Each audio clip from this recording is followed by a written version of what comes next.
Bien-aimés frères et sœurs, soyez les bienvenus dans cet espace d'encouragement et d'édification de la rosée.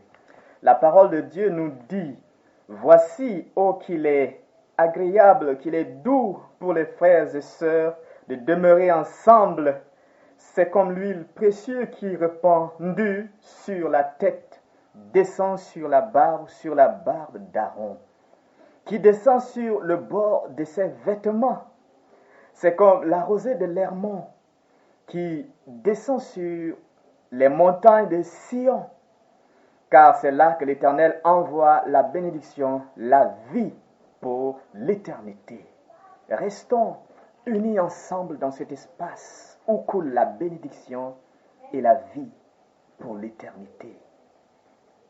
Chers frères et sœurs, je suis là pour qu'ensemble nous puissions nous exhorter et parler du découragement. Pourquoi? Parce que nous vivons un temps où les situations et la vie que nous menons nous fait perdre le courage et l'envie d'avancer. La vie sociale ne marche pas. Si nous prenons l'exemple de notre pays, le Tchad, beaucoup de Tchadiens ont envie d'abandonner. Beaucoup sont découragés. Beaucoup ont quitté le pays et beaucoup ont envie de quitter le pays. Si nous prenons l'exemple de la vie conjugale, alors beaucoup de couples ont envie de divorcer. Beaucoup ont envie de se séparer. Beaucoup ont envie d'abandonner. S'il faut poser la question, beaucoup diront, s'il y a la possibilité de devenir jeune, ils ou elles ne se remarieront jamais. S'il faut prendre la vie de l'Église, c'est encore pire. Beaucoup de serviteurs de Dieu ont envie d'abandonner le ministère.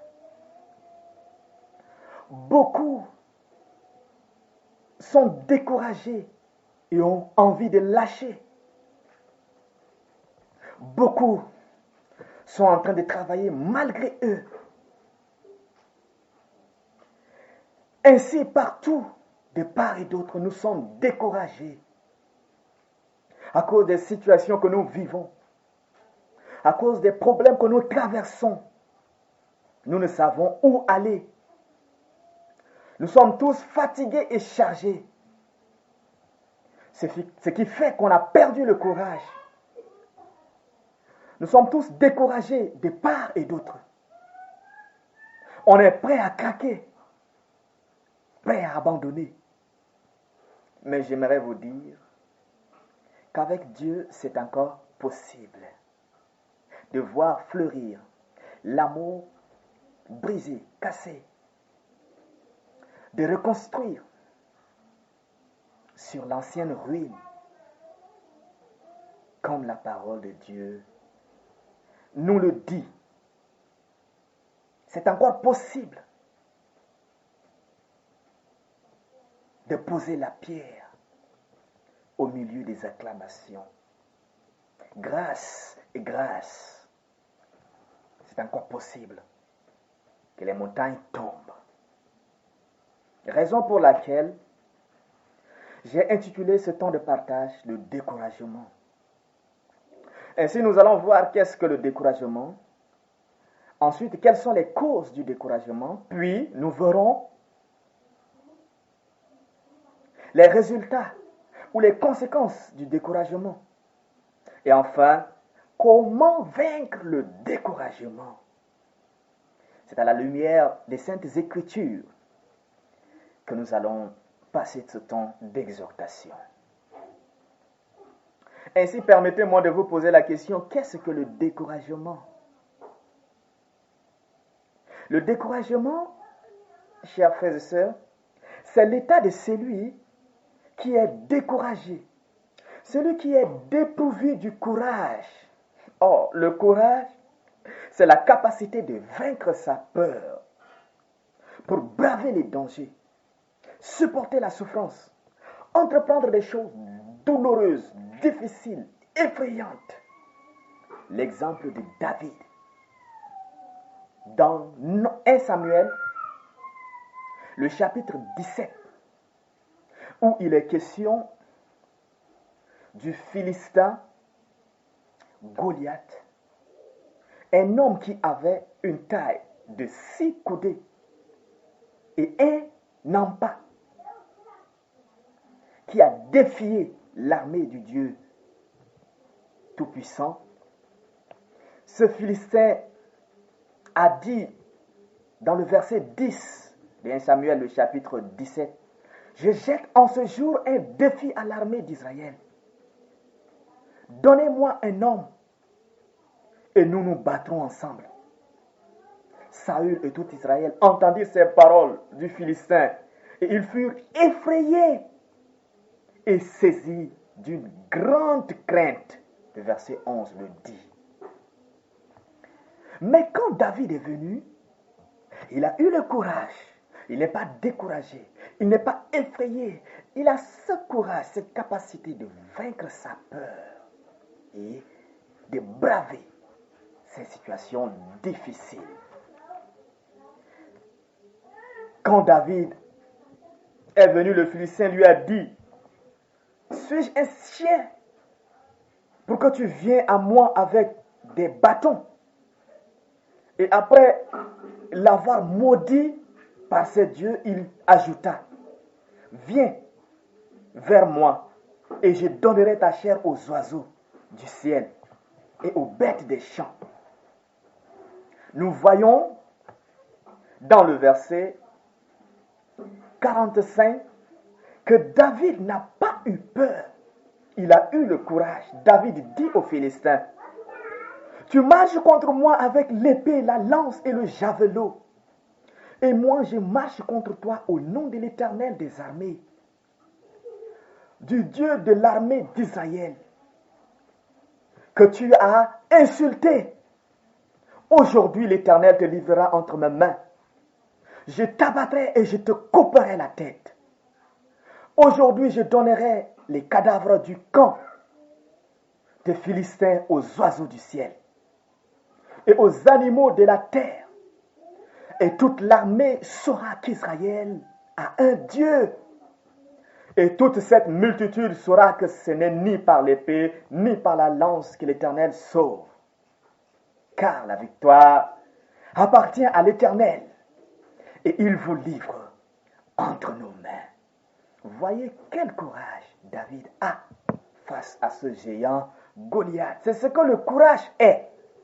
Cette capacité de braver sa peur et d'affronter les situations difficiles, effrayantes.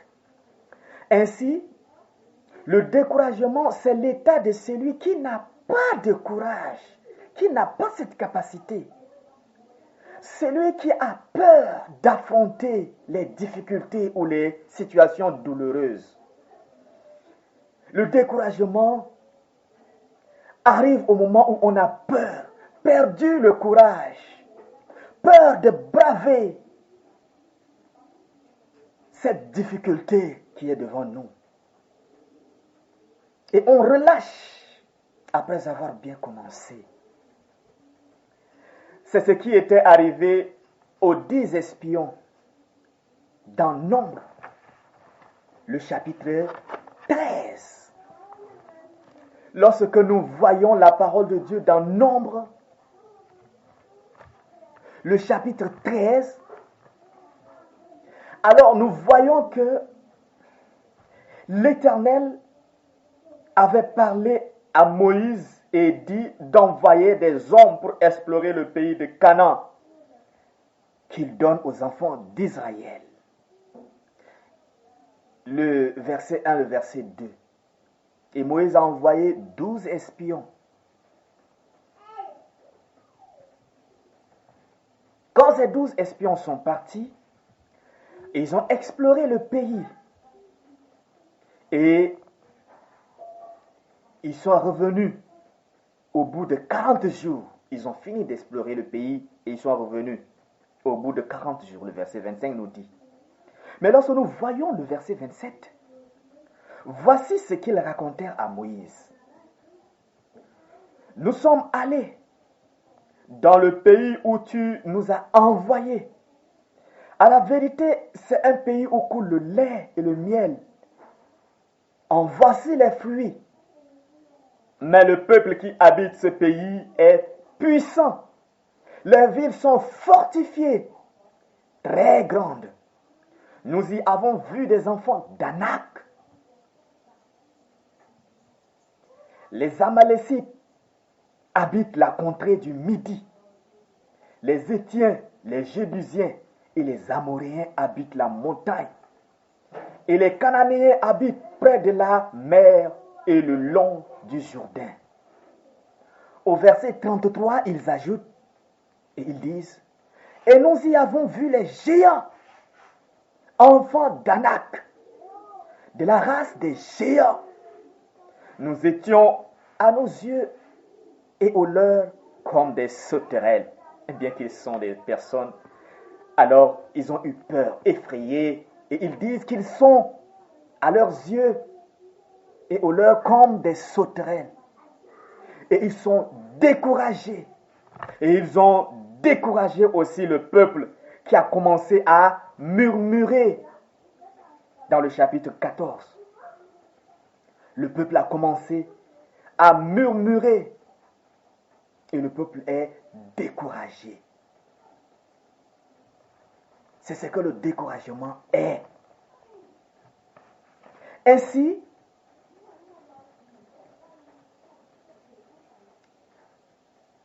le découragement est le relâchement dans notre engagement à faire une chose qu'on avait bien commencé. Celui qui se décourage, chers frères et sœurs, est le frère de celui qui détruit. Ne vous découragez pas. Quelles que soient les difficultés que vous êtes en train de traverser, quels que soient les problèmes que vous vivez dans votre pays, dans votre couple, dans votre lieu de travail, quels que soient les problèmes que vous vivez, ne soyez pas découragés lorsque vous êtes sur une bonne voie qui rend gloire à Dieu. Ainsi, permettez-moi de vous poser encore la deuxième question. Quelles sont les causes du découragement, frères et sœurs? Si nous voyons bien dans les textes qu'on a lus pour parler du découragement et du courage que David a, des courage dans nombre, de Caleb et autres, alors nous avons vu que ce qui cause le découragement, c'est la peur. Les Israélites ont eu peur de ce Philistin géant de s'écouder. Ils ont eu peur et ils ont été découragés. Les 10 espions ont eu peur de la ville fortifiée, très grande, et des enfants d'Anak, de la race des géants. Ils ont fini par dire qu'ils étaient à leurs yeux et aux leurs comme des sauterelles.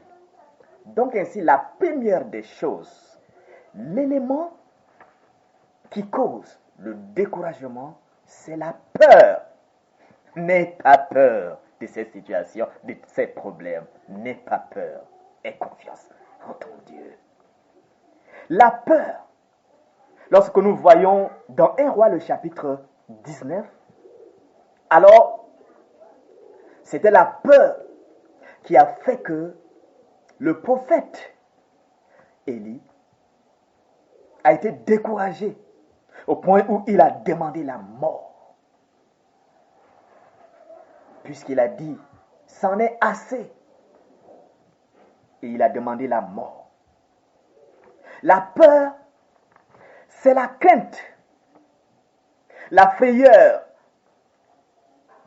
c'est un trouble causé par la menace d'un mal, véritable ou imaginaire. La peur, c'est l'émotion pénible produite par l'idée ou la vue d'un danger. c'est quand l'esprit saisit un danger. Dans 1 Roi 19, 2 à 4, quand Jézabel menaça de tuer Élie, il a peur. Il a peur. Car Jézabel avait dit,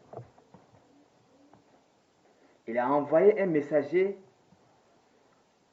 à Élie pour lui dire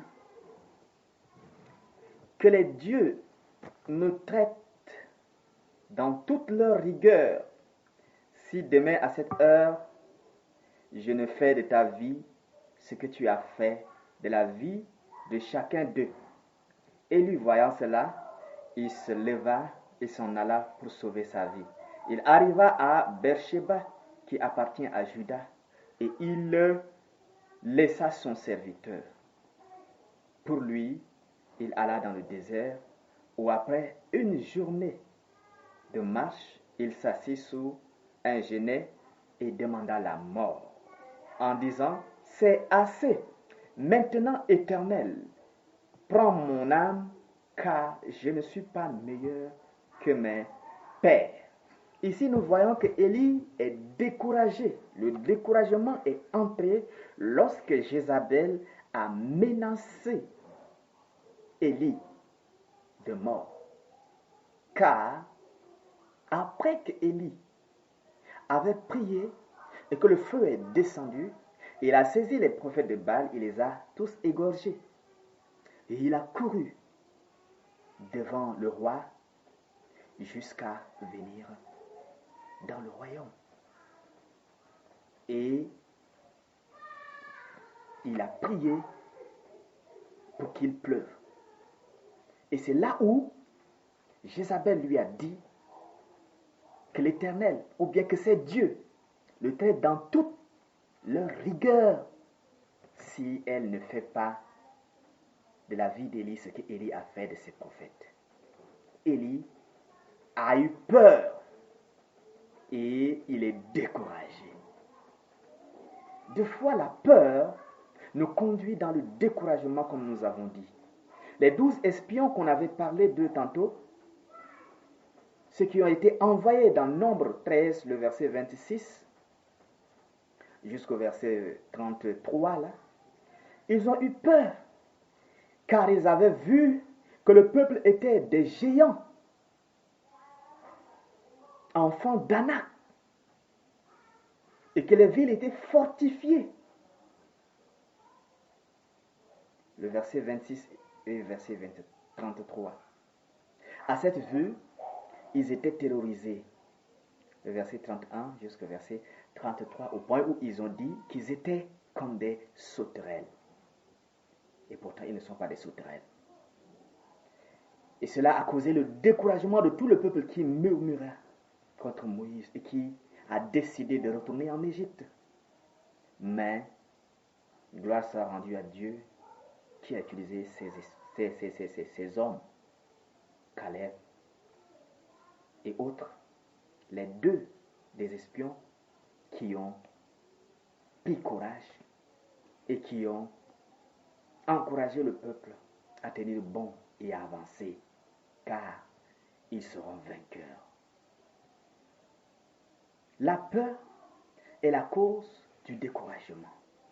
Des fois, la peur de nos géants, la peur de nos problèmes, la peur de nos maladies, la peur des situations qu'on traverse, la peur de l'échec. Cette peur nous pousse au découragement et à abandonner, à relâcher.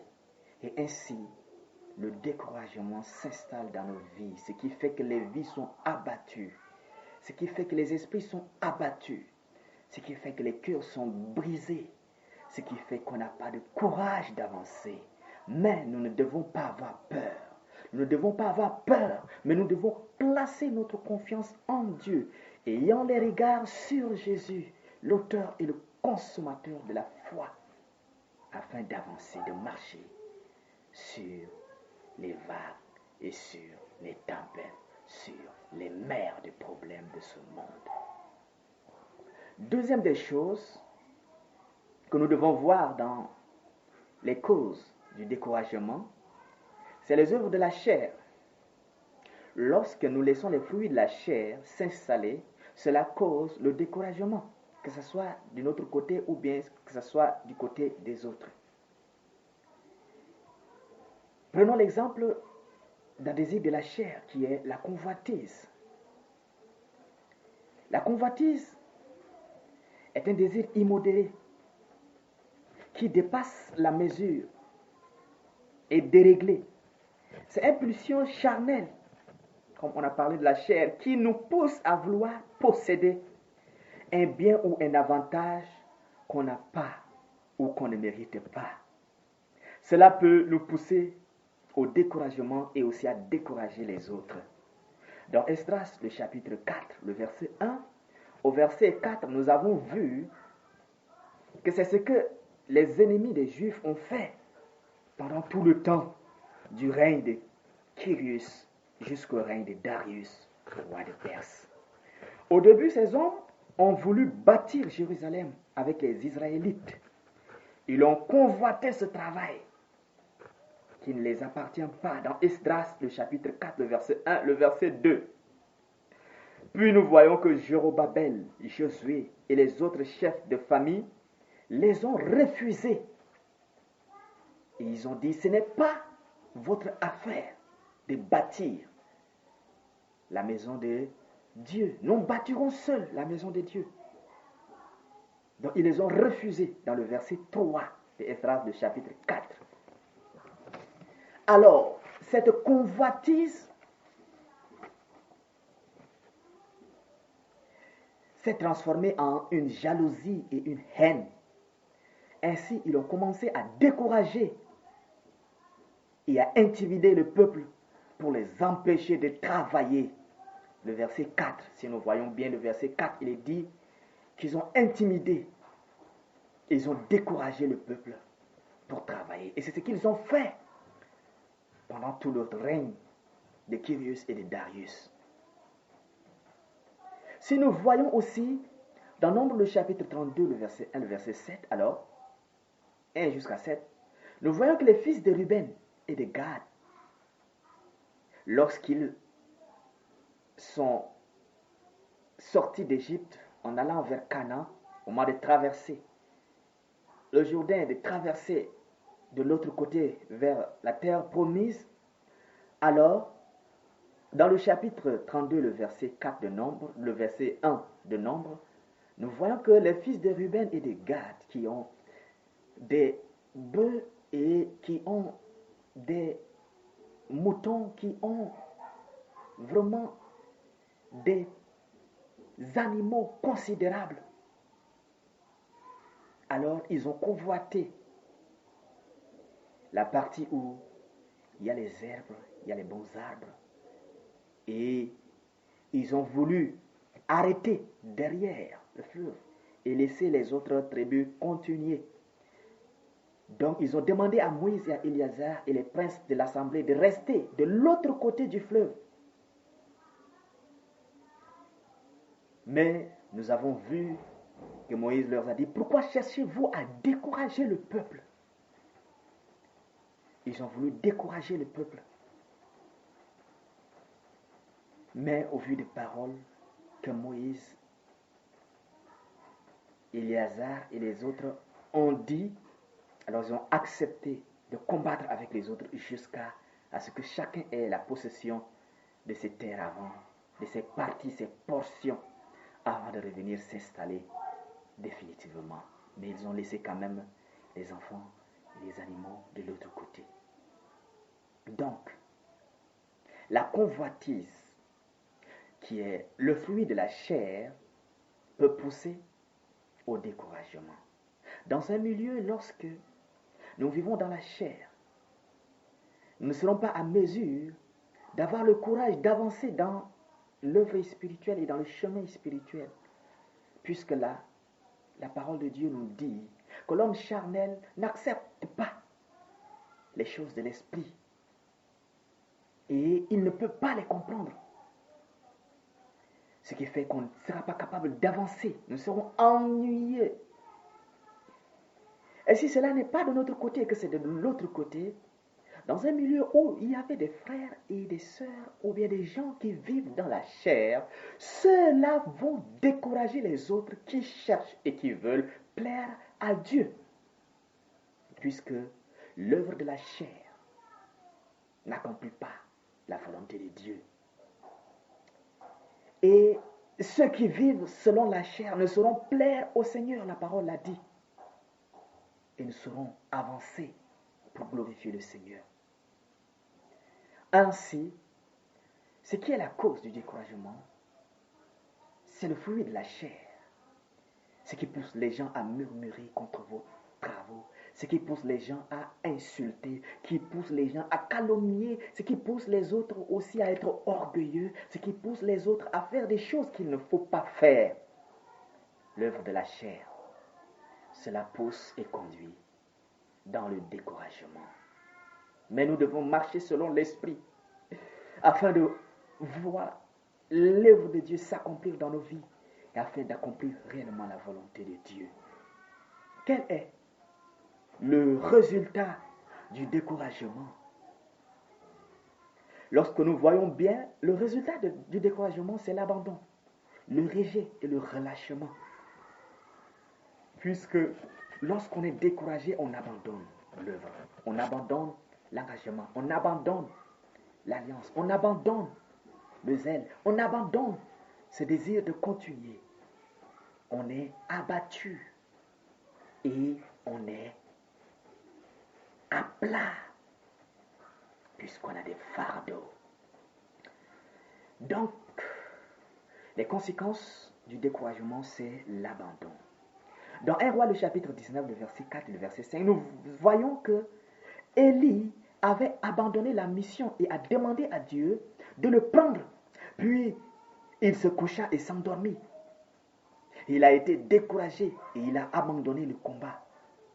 Mais nous avons vu que dans ces textes, l'ange du Seigneur est venu, lui a donné de la nourriture.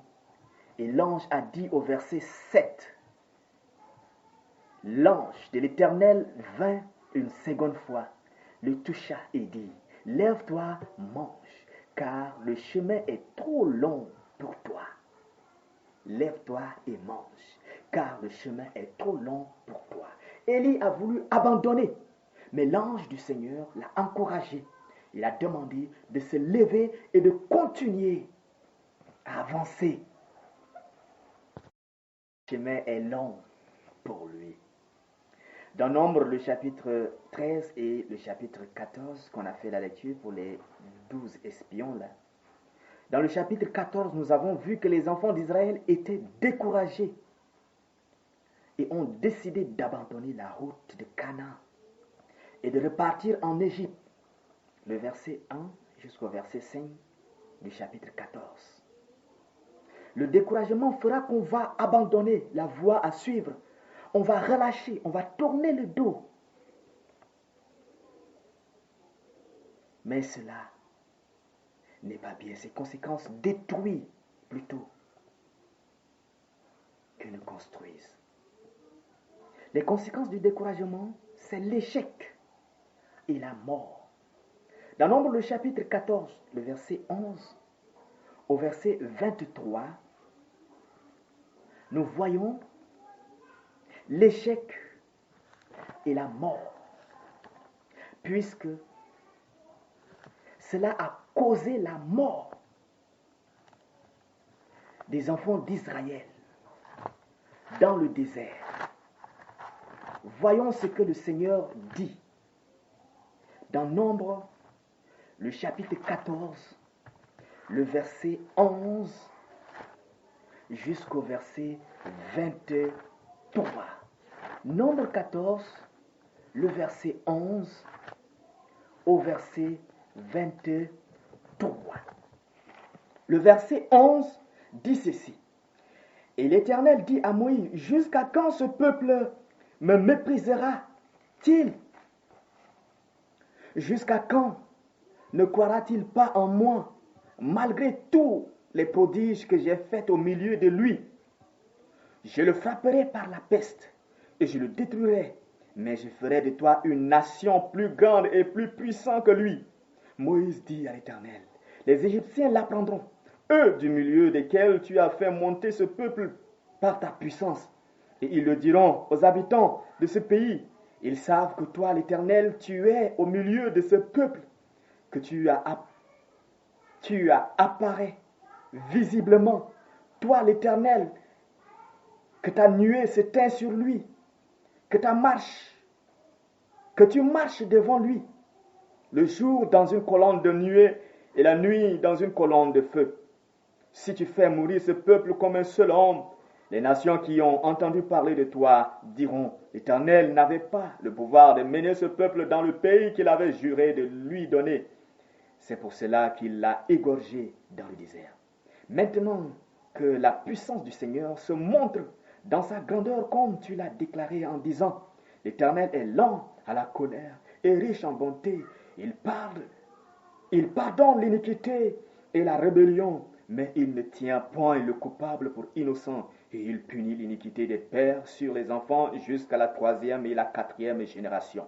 Pardonne l'iniquité de ce peuple selon la grandeur de ta miséricorde. Tu as pardonné à ce peuple depuis l'Égypte jusqu'ici. Quand Moïse a prononcé ces paroles, alors l'Éternel dit, je pardonne comme tu l'as demandé, mais je suis vivant et la gloire de l'Éternel remplira toute la terre. Tous ceux qui ont vu ma gloire et les prodiges que j'ai faits en Égypte et dans le désert, qui m'ont tenté déjà 10 fois et qui n'ont point écouté ma voix, tous ceux-là ne verront point le pays que j'ai juré à leur père de leur donner. Tous ceux qui m'ont méprisé ne le verront point, et parce que mon serviteur Caleb a été animé d'un autre esprit, et qu'il a pleinement suivi ma voix, je le ferai entrer dans le pays où il est allé, et ses descendants le posséderont. Vous avez vu? À cause du découragement des 12 espions et du peuple, Dieu a décidé d'exterminer tout le peuple et de multiplier la race humaine en partant de Moïse. Moïse a prié et Dieu a écouté la prière et Dieu a dit qu'il pardonne. Mais tous ceux-là qui l'ont tenté déjà 10 fois, plus de 10 fois, l'Éternel a dit qu'ils ne verront pas, qu'ils ne verront point le pays. C'est la cause de leur désobéissance. C'est la cause de leur découragement. Ainsi, le découragement est un mépris de Dieu, de gloire, de foi, de force, de puissance. On le méprise et on est découragé. Qui a cela? Les conséquences, c'est l'échec et la mort. Mais Caleb, qui n'était pas découragé à cause de ces géants, qui n'est pas effrayé et qui a eu le courage, la capacité de surmonter sa peur et qui a mis sa confiance en l'Éternel, Dieu a dit que Caleb verra le pays et ses descendants posséderont le pays. Bien-aimés dans le Seigneur, les conséquences du découragement sont énormes. Les conséquences du découragement sont énormes. Le temps ne nous permet pas de voir bout à bout ces conséquences. Mais retenez bien que les résultats du découragement, c'est l'abandon, le rejet, le relâchement et l'échec, la mort. Mais comment vaincre le découragement? Nombre 13, le verset 26 à 33, et Nombre 14, le verset 6 à 9. Il parle de cela. 1 Roi, le chapitre 19, le verset 4 au verset 18, parle aussi de cela. Prenons dans 1 Roi. Premier point, comment vaincre le découragement? Pour vaincre le découragement, alors nous devons aller au désert. Nous devons aller au désert. Nous devons aller au désert. Pourquoi nous parlons de cela? Puisque dans 1 Roi, le chapitre 19, le verset 4 jusqu'au verset 18, alors, revenons à l'histoire d'Élie avec les prophètes de Baal. Après la menace de Jézabel, Élie était découragé et ne voulait plus continuer. Il avait demandé la mort, mais Dieu le conduisit au désert où il fut nourri par Dieu lui-même. 1 Roi, le chapitre 19, le verset 4 au verset 7, où Dieu a envoyé l'ange le nourrir dans le désert. Allons au désert et laissons le Seigneur nous nourrir. Laissons l'ange de Dieu nous nourrir, l'ange de l'Éternel nous nourrir. Laissons Jésus-Christ nous nourrir. Allons au désert. Le désert est un lieu de secret, est un lieu de silence, est un lieu de calme, est un lieu où on se tait loin des bruits de ce monde, loin des activités de ce monde, loin des autres voix, dans un lieu secret. Quand nous sommes découragés, la première des choses à faire, prenons un temps d'intimité avec le Seigneur. Prenons un temps d'intimité avec le Seigneur. Dans ce lieu désert, le Seigneur saura parler à notre cœur. Comme il a dit, je l'attirerai dans le désert et je parlerai à son cœur. Le Seigneur saura parler à notre cœur et il nous fortifiera. Dans le désert, il nous nourrira. Dans le désert, nous allons manger la parole de Dieu, manger la nourriture, afin d'avoir la force, de la même manière que lorsque nous manquons de nourriture physique, nous sommes faibles. Nous n'avons pas la force de continuer de vivre, de parler, de faire des choses. De la même manière, lorsque notre esprit n'est pas nourri complètement et bien, il n'a pas la force de continuer et il relâche. Ainsi, la première des choses à faire dans le découragement, chercher à nourrir son âme, son esprit, prendre un temps d'intimité dans la présence de Dieu, parler à Dieu, prendre un temps de prière, un temps de jeûne, un temps de retraite spirituelle, où le Seigneur transformera nos cœurs. Deuxième des choses, ce que nous devons faire pour vaincre le découragement, nous devons aussi voir positivement les choses et savoir déléguer les tâches. Voyons le livre de Josué, après la mort de Moïse, quand Moïse est mort, et que Josué et Caleb, Josué doit conduire le peuple jusqu'à la terre promise. Dieu lui-même est venu et il a parlé à Josué. Il lui a dit dans Josué le chapitre 1, le verset 7 et le verset 8, Dieu lui dit, fortifie-toi seulement et aie bon courage. Comment? En agissant fidèlement selon toute la loi que Moïse, mon serviteur, t'a prescrit. Ne t'en détourne ni à droite ni à gauche, afin de réussir dans tout ce que tu entreprendras.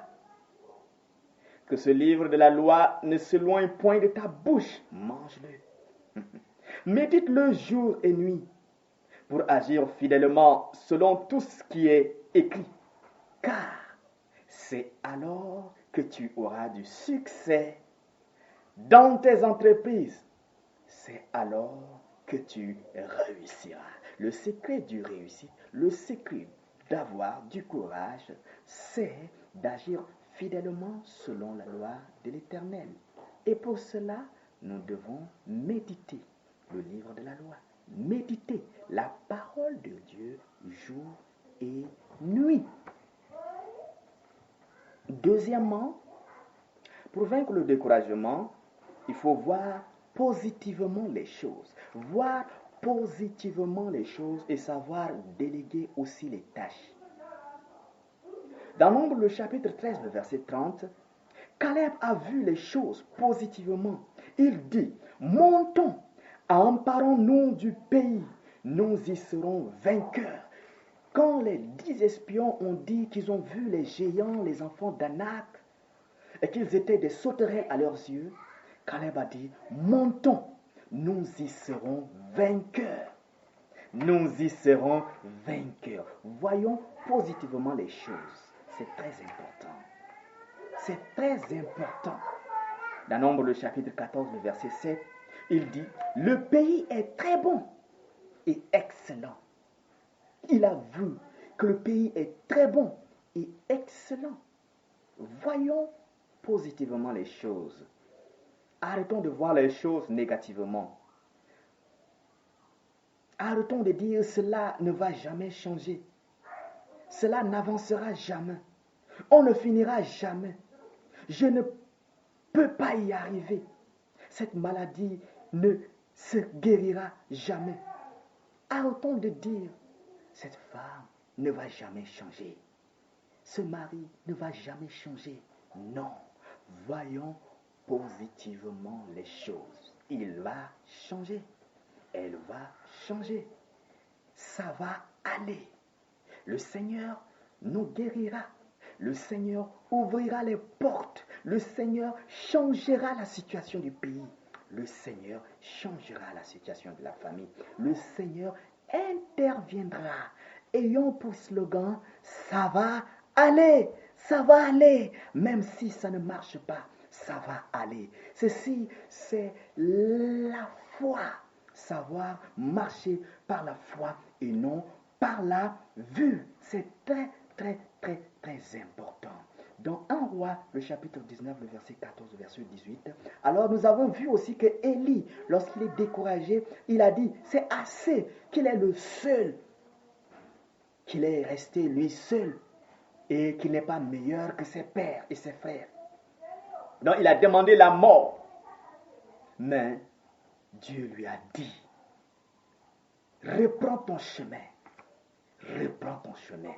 Dieu lui a demandé aussi d'oindre des rois, des hommes pour rois, qui doivent gérer les choses, faire des choses. Et ainsi, si ses ennemis échappent à son épée, ils pourront tomber devant l'autre, de l'autre côté.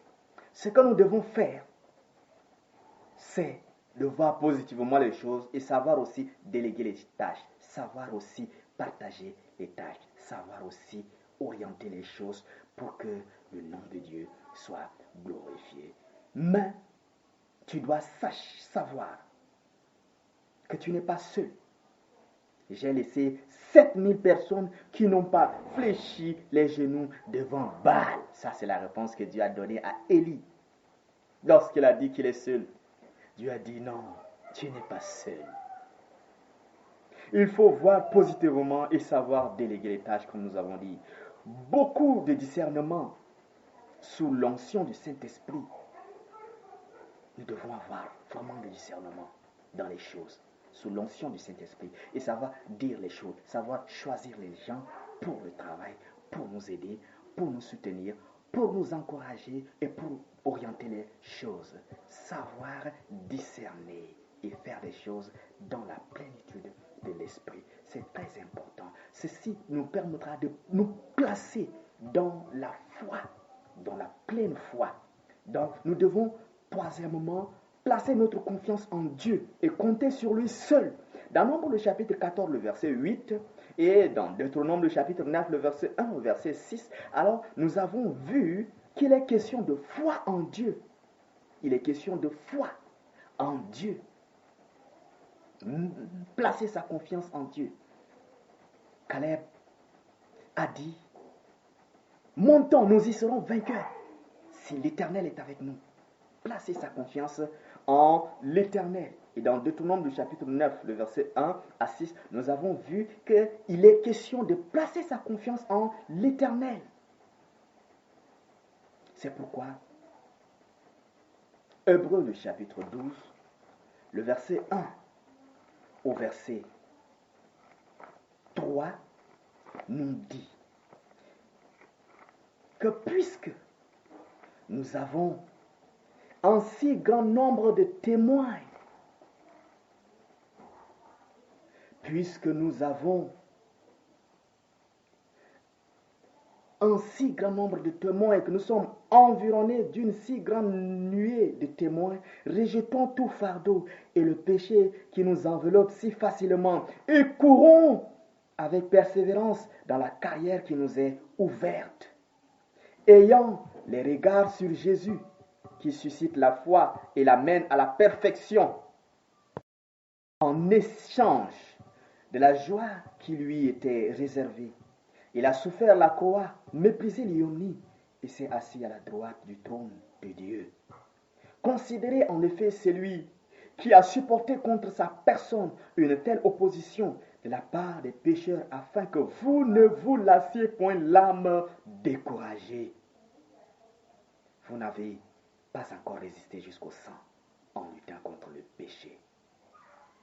Et vous avez oublié l'exhortation qui vous est adressée comme à des fils. Mon fils, ne méprise pas le châtiment du Seigneur et ne perds pas courage lorsqu'il te reprend. Ne perdons pas courage. Ayons les regards placés sur Jésus. C'est lui qui suscite la foi et l'amène à la perfection, la consommation. C'est lui qui suscite la foi et l'amène à la perfection. Ayons les regards sur lui et avançons. Cela nous permettra de vaincre le découragement. Rappelons-nous de l'histoire de Pierre. Lorsqu'ils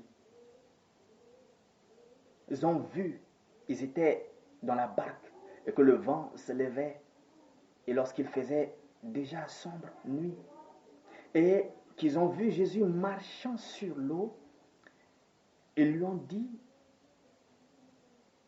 ils ont commencé par crier d'abord, pensant que c'était un fantôme. Et Jésus leur a dit, calmez-vous, rassurez-vous, c'est moi. Et Pierre a dit, si c'est toi, permets que j'aille vers toi en marchant sur l'eau. Jésus lui a dit, viens. Et il s'est levé, il a commencé par marcher sur l'eau. Mais lorsqu'il s'est détourné de Christ, la parole dit, mais voyant que le vent était fort, lorsqu'il s'est détourné de Jésus pour placer les regards sur les problèmes, les situations, la tempête, le vent, alors il a commencé par s'enfoncer. Et il a crié au Seigneur, et le Seigneur l'a secouru et a dit, pourquoi as-tu douté? Lorsque nous ne fixons pas nos regards sur Christ, l'auteur de la foi, alors nous allons chuter, nous serons découragés. Lorsque nos yeux sont constamment sur les problèmes, les difficultés, les vents, les géants, alors la peur va s'installer. Et quand la peur s'installe, le découragement serait là. Et quand le découragement est là, l'abandon, le relâchement, la mort, l'échec s'en suivra. Raison pour laquelle, mon frère, ma soeur, je veux t'encourager à tenir bon dans cette situation où tu es en train de traverser. Ne te décourage pas, n'abandonne pas, ne te relâche pas. Du courage, redouble encore du courage. Le Seigneur dit, venez à moi, vous qui êtes chargés, et je vous donnerai du repos. Viens à l'Éternel, aie les regards sur Christ, décharge ses fardeaux sur Christ. Laisse le Seigneur prendre le relais. Crois au Seigneur qu'il est capable d'intervenir et d'agir.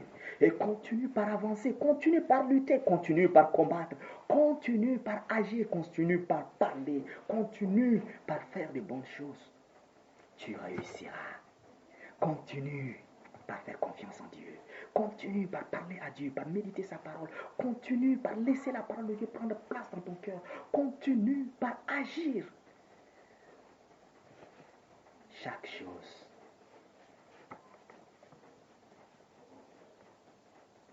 a son temps. Et le Seigneur dit que ceux qui se confient en lui renouvellent leur force. Confie-toi en l'Éternel dans cette situation. Et le Seigneur agira.